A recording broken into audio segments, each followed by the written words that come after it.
Secretaría de Prensa de la Presidencia de la República. El mundo está loco, Lucas. Estábamos hablando aquí con nuestro invitado, Diana Verónica. Así es, Luis Alonso Amaya, director general de Protección Civil, está aquí con nosotros y estamos queriendo arreglar el mundo, ¿verdad, Luis Alonso? Así Bienvenido. Siempre bienvenido, Luis Alonso. Muchas gracias, es un gusto estar aquí con ustedes nuevamente. Y es uno de los funcionarios de gobierno que es de los más accesibles, siempre está a la orden. Y lo que pasa es que, pues sí, en este país pasa de todo, ¿verdad? En cuanto a situaciones naturales, y Luis Alonso tiene que estar ahí, como decimos, al pie del cañón. Ahí siempre. estamos, sí. Acabamos de pasar esta temporada, ¿cómo podríamos llamarle, Luis Alonso?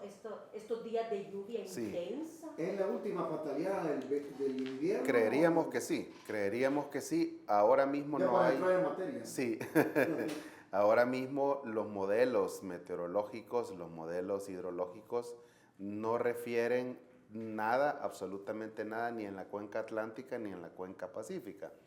Eso, incluso la zona de convergencia intertropical, que usualmente es la que nos deja mucha humedad a nosotros, independientemente si hay o no en formación algún meteoro, tanto en el Atlántico como en el Pacífico, si la zona de convergencia ha subido, digamos, como pasó, mejor dicho, en el campo depresionario que tuvimos en junio, nos puede dejar lluvias muy, pero muy importantes, pero no ha sido el caso, o no es el caso en este momento. Creeríamos que no vamos a tener, al menos esta semana ni la otra, ningún evento importante en cuanto a meteorología se refiere. Sin embargo, he de comentarles que nosotros seguimos muy al pendiente de la información que genera la Dirección de Observatorio de Amenaza. Como yo siempre lo he dicho, ellos son nuestra fuente oficial de información científica. Quiero comentarles que el sistema de alerta temprana parte de la información o de los informes especiales que ellos emiten, y a partir de ahí, pues, por supuesto, se toman todas las previsiones del caso a nivel territorial, ¿verdad?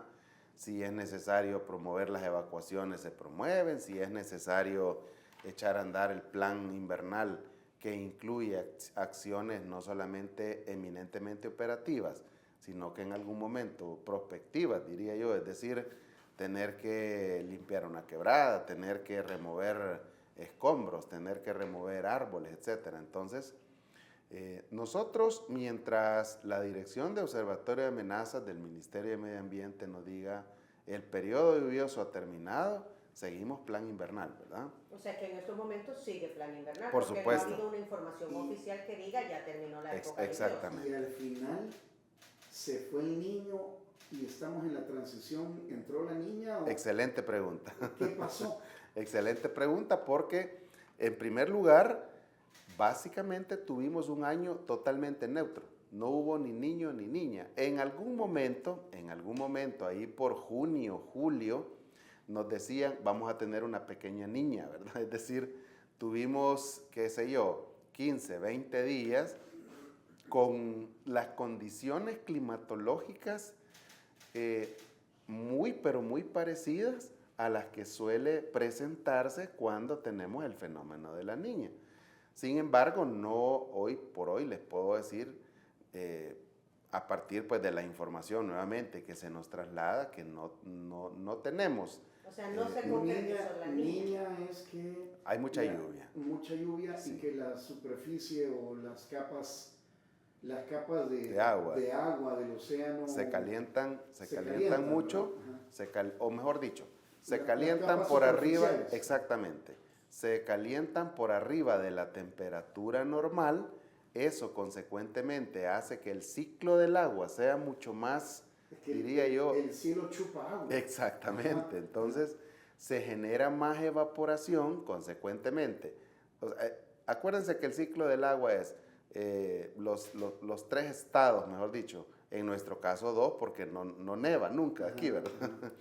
Pero básicamente lo que tenemos es que en algún momento, si tenemos temperaturas adecuadas para que la evaporación sea mucho más abundante de lo que usualmente es en un año neutro o en un año niño, eso hace que tengamos mayor probabilidad de condensación y posteriormente mayor probabilidad de tener precipitaciones. De tener lluvia. Exactamente, o de tener lluvia abundante en todo el territorio, ¿verdad? O en toda la región centroamericana, porque al final, de hecho, una de las cosas que recientemente hablábamos con un grupo de colegas de la región centroamericana que estuvieron aquí en el país, el tema, miren qué interesante, el tema no tenía nada que ver con meteorología, sin embargo, se tuvo que hacer un análisis meteorológico también. El punto central era la estrategia regional de manejo de fuegos. Ustedes saben que ahora mismo estamos ya a punto de entrar en la temporada crítica de incendios forestales, ¿verdad? Porque viene, pues, bueno, ya tenemos ahí el viento. Exactamente. Entonces, ¿qué es lo que pasa? En la medida que se va perdiendo humedad en todo el territorio, la maleza se va secando, todo lo que creció en el periodo lluvioso, ahora pues tiende a deshidratarse o a secarse, si lo decimos en... Ahorita todavía está verde. Exactamente. Pero venimos a lo seco. Exacto. Ese es, diría yo, el ciclo de la vida en el territorio nacional, ¿verdad?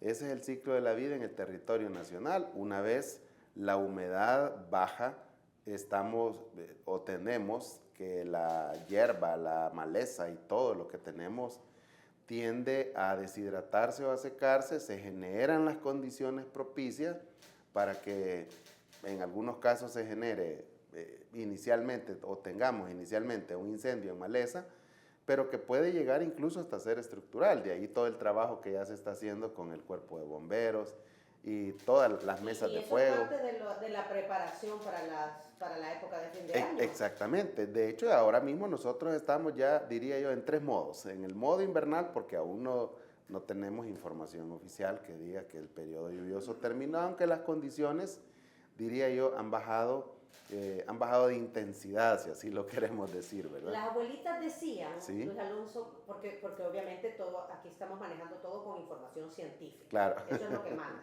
Pero las abuelitas decían que cuando venían estos vientos se llevan la lluvia. Ah, por supuesto. ¿Verdad? Y tiene su lógica, fíjese, de repente si quisiéramos eso, extrapolarlo al ámbito científico, cuando empiezan a bajar las masas de aire frío, es cuando se generan en primer lugar los frentes fríos, que siempre van acompañados de vientos muy importantes.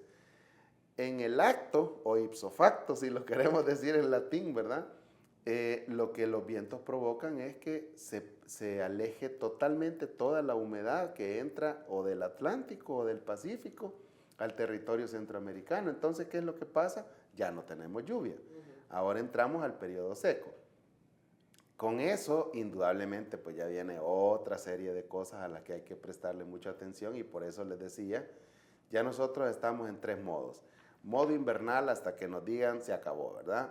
Modo Navidad porque ya está empezando a llegar mucho turista, ya estamos trabajando, ya diría yo que ya tenemos terminado el plan de seguridad de fin de año o el plan de contingencia de fin de año.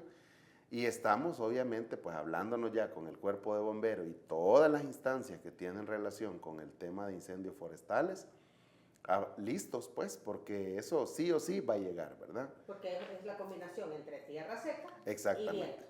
Y viento y un detalle, y ojalá este año fuera la diferencia, la mano humana, que definitivamente, hay que decirlo penosamente, en muchos incendios que hemos tenido en nuestro país, infortunadamente, la mano humana ha sido la causante de que se pierdan muchas hectáreas de vegetación, ¿verdad? Entonces, ojalá y ahora fuera diferente, ojalá y ahora todos aquellos pirómanos, porque al final es piromanía. Ahora, que desde ya hay que empezar a hacer ese llamado. Ah, claro, ¿verdad? sí, por supuesto. El famoso tema de no quemar la basura. ¿Verdad? No quemar la basura. Eso es como lo más común y es básico. Exacto. O los silbadores. La pólvora también. La pólvora, bueno, todo aquel tipo de pólvora que es nociva. Bueno, toda la pólvora es nociva, ¿verdad? No hay pólvora buena. No hay pólvora, exactamente, campaña? sí. No hay pólvora buena, no hay pólvora segura, no hay, como dice mi buen amigo don Baltasar Solano, el director general del Cuerpo de Bomberos, dice, no hay cohete seguro. Mire, yo he visto el tema de quemar la basura.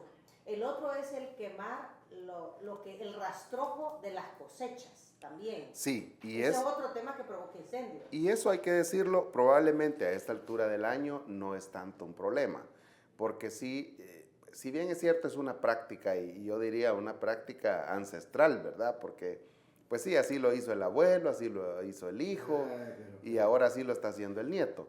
Yo creo que es importante decir, el Ministerio de Agricultura ha hecho un trabajo muy, pero muy importante en eso, y hay que decirlo, ¿verdad? Y a partir de, si vemos este tipo de fenómenos, este tipo de eventos con una visión holística, diría yo, o interinstitucional, yo creo que el Ministerio de Agricultura ha hecho un trabajo muy importante con sus técnicos, el CENTA también, el CENTA que día a día están los técnicos en el territorio diciéndole a los agricultores, no queme, mejor aproveche los rastrojos, mejor busque la manera de pasar el arado, aproveche los rastrojos, se convierten en abono orgánico, etc.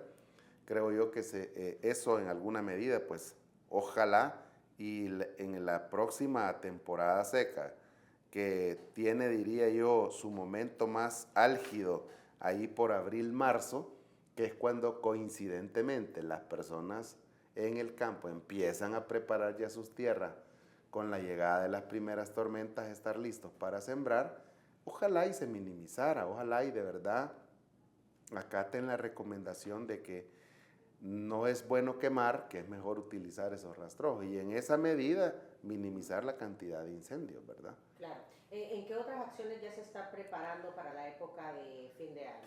Estamos trabajando, diría yo, en 4 líneas operativas muy importantes. La primera, que tiene que ver con darle continuidad, porque es cierto, probablemente la temporada lluviosa o el periodo lluvioso ha terminado, probablemente no vamos a tener ya tormentas importantes, diría yo, es decir, que puedan generar una inundación, que puedan generar problemas críticos.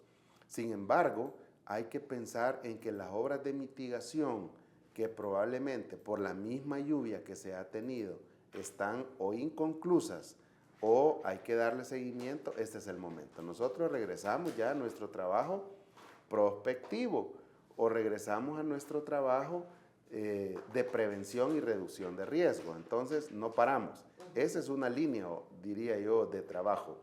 La siguiente, que tiene que ver ya con la atención que hay que darle a toda la temporada de fin de año, que ustedes saben que en términos, diría yo, económicos, en términos turísticos, en términos de probabilidad de tener un alza en accidentes de tránsito, en lesionados, entonces hay que prestarle ya mucha atención y estamos enfocados ya en eso, ya tenemos plan fin de año, estamos también haciendo una revisión, por ejemplo, de cuáles son los lugares que en los últimos 4 o 5 meses han tenido mayor afluencia turística, sobre todo en los sitios turísticos que incluyen agua. ¿Por qué? Hay que pensar en la prevención de los fallecimientos por asfixia por inmersión. Entonces, estamos trabajando muy de la mano con la señora ministra de Turismo, que pues han dado tanto empuje, ¿verdad?, al turismo en el país. Gracias a todo ese buen trabajo estamos teniendo cualquier cantidad de personas que están llegando a El Salvador. ¿Y ya saben cuáles son esos sitios? Ah, sí, por supuesto. Tenemos, por ejemplo, se está desarrollando, como ustedes saben, el Surf City Oriente, ¿verdad? Punta Mangos, que está teniendo una afluencia muy, pero muy importante. Entonces, se ocupan más guardavidas, se ocupan más torres de vigilancia, se ocupan más dispositivos, equipamiento, y estamos enfocados en eso ahora mismo. Punta Mangos es apenas uno. El Espino, que ahora mismo, básicamente, de tener una playa, diría, el Espino es grande, ¿verdad? El Espino es grandísimo. Entonces, de tener una playa que antes era, diría yo, medianamente frecuentada, hay que considerar que el tema de seguridad... Que hay una nueva carretera. Exacto. Hay que considerar también que el tema de la seguridad sigue siendo un boom. En ese sentido, todo el mundo quiere llegar a aquellos sitios. Me comentaba hace algunos días o algunas semanas, una persona, mire, me dice, ¿usted conoce la Ensenada en Sonsonate? Pues no conozco, le digo, mire, debería visitarla, debería ir, hay una poza y no sé qué. Pues no conozco. Sí, es que era desconocida porque antes todo el mundo tenía miedo. O sea, nadie llegaba. Llegar ahí era peligroso. Era peligroso. El salvadoreño está descubriendo lugares exactamente. que no podía visitar debido a la inseguridad. La catarata del Ángel, que está en la zona de San Diego, ¿verdad? Entonces ahora tenemos excursiones básicamente todos los fines de semana. Diría yo, consecuentemente se está teniendo una carga turística pero muy importante, y eso pues indudablemente hace necesario prestarle más atención a fin de que el trabajo que hace el Sistema Nacional de Protección Civil desde cualquier instancia de las que integramos, tanto el ámbito operativo como el ámbito toma de decisiones operativas o políticas estratégicas, esté muy enfocado en todo eso. Y necesita más gente, ¿verdad? Según la termodinámica, ¿verdad? Si quisiéramos hacer alusión a algo, diría yo, eminentemente técnico, según la termodinámica, dependiendo de digamos, cómo se configura la dinámica, diría yo, la dinámica meteorológica, en algún momento, en algún territorio, no necesariamente debe ser el nuestro, sino en cualquier parte del mundo, podríamos tener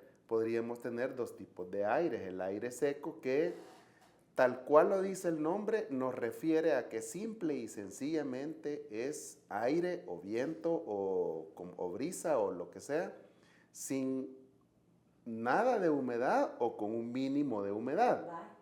¿Y sabes cómo lo identifico yo? Según la termodinámica, Emerson. No, vientos, aire seco. No, ¿sabes cómo lo identifico yo? Pero ahorita le cuento sobre los vientos norte. Porque cuando aspiras el aire, se te secan las fosas nasales. Exacto. Ahí es donde tú te das cuenta que es un aire seco. Que no lleva humedad. Ajá, que no que lleva tiene, humedad. que no lleva o tiene al mínimo. Realmente, decir que hay un aire totalmente seco puede ser en algunos casos, dependiendo del territorio en el que nos encontremos. Por ejemplo, ustedes van a la playa, nunca van a tener aire seco ahí, ¿verdad? Nunca. Sí, porque tenemos la humedad enfrente. Exactamente, toda la vida vamos a tener aire cargado, aunque sea un mínimo de humedad. Cuando el aire, por ejemplo, en nuestro país ya tiende a cargarse de humedad, cuando empezamos a tener las primeras tormentas y se los voy a, digamos, voy a ejemplificarlo de esta forma. Si usted de repente pone una cacerola o una olla al fuego, sin nada, absolutamente nada, simple y sencillamente la cacerola va a empezar a calentarse por todos lados, ¿verdad?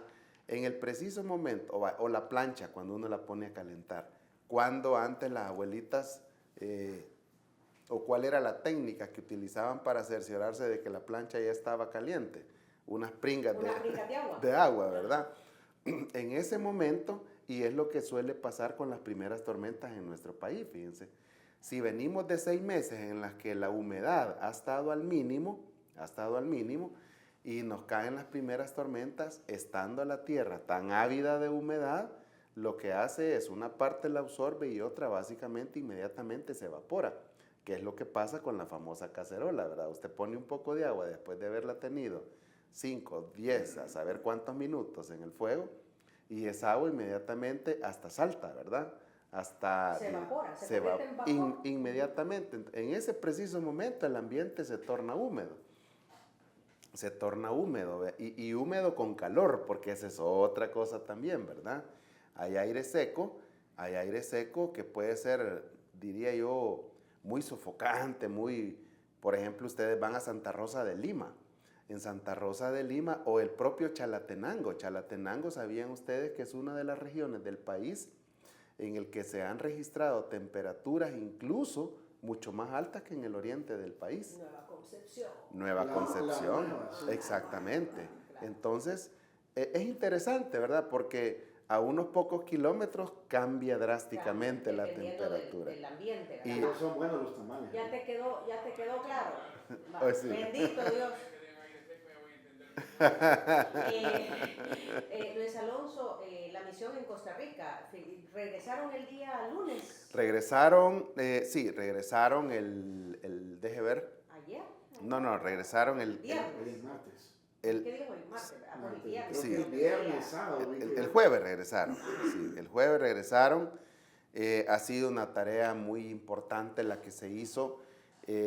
Quiero comentarles que ha sido una operación, diría yo, de respuesta o de asistencia humanitaria, como se maneja en la jerga emergencista entre países.